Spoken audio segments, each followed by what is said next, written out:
My name is Gary Galiher, and it's my honor and privilege to share some history of Ronald L. Motley.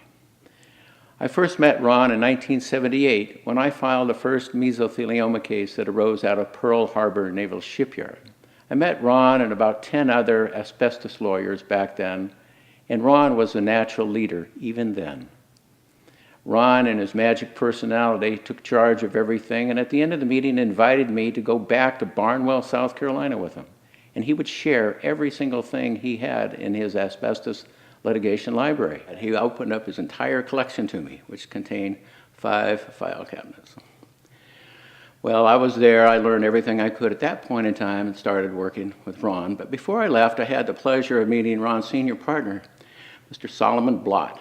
And Mr. Blott, who had been in the House of Representatives for 53 years and was a legend in his own time, shared with me how he was afraid that Ron might actually bankrupt the firm with all of those out-of-state long-distance calls.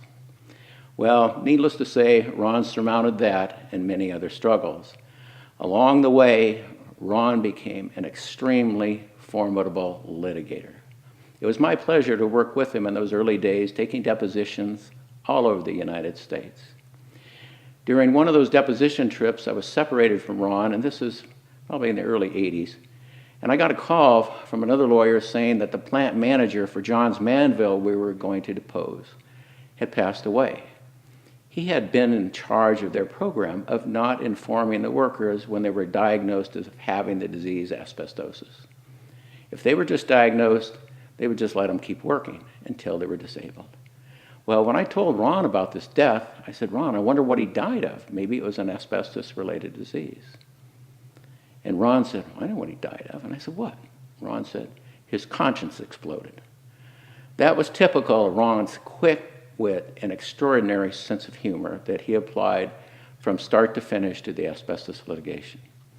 His skills that he developed led to success, and after decades brought the giant asbestos industry to its knees for what it did to American workers. To this day, consumers are still breathing asbestos from those products that were put in place. And Ron Motley has helped workers and their families achieve fair compensation for 3 decades. He took those skills and translated those to an industry that had been unassailable, was beyond any attack beforehand. That was the tobacco industry.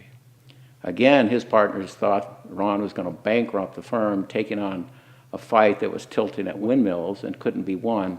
But he got his way, and with his legal strategy, incredible intellect, and dogged determination, was the legal power and the legal leader behind the scenes that brought the tobacco industry to the bargaining table.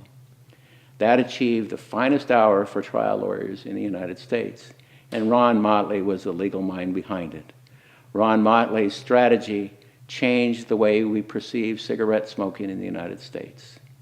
Ron Motley's legal strategy stopped the increase of young children starting to smoke. That's the biggest public health benefit we've seen from a consumer product change in the history of this country. Ron Motley's legal strategies will save millions of lives.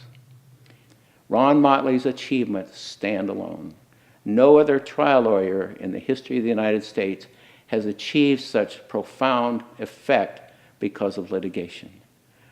Ron has had an incredible career. I have been very fortunate to work with Ron professionally and consider him my best friend for over 3 decades. Thank you, Ron, for all that you have done for workers across the country, their families, consumers, and as a representative of the trial bar. You are truly, truly outstanding, and I can think of no one else in this country that's more deserving from the Lifetime Achievement Award than you, Ron. Congratulations.